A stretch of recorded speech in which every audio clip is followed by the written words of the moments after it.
রব্বুল আলামিন বলছেন ওয়া মা ইয়ানতিকু আনিল হাওয়া ইন হুয়া ইল্লা ওয়াহিয়ুন ইউহা। আমার নবী কোরআনের ব্যাপারে যা বলেন সব আমার নাজিলকৃত কথা, আমার ওহী তিনি বলেন, নিজের থেকে বানায়া তিনি কিছুই বলেন না।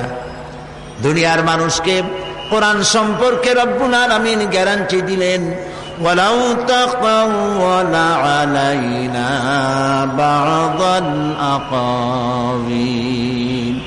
আমার নবী যদি নিজের থেকে কোনো একটি কথা বানায়া আমার নামে কোরআনের ভিতরে যদি চালায় দিতেন, আমি আমার নবীর ডান হাতকে চেপে ধরতাম, আর আমার নবীর কণ্ঠ নালীকে আমি আল্লাহ কেটে ফেলে দিতাম।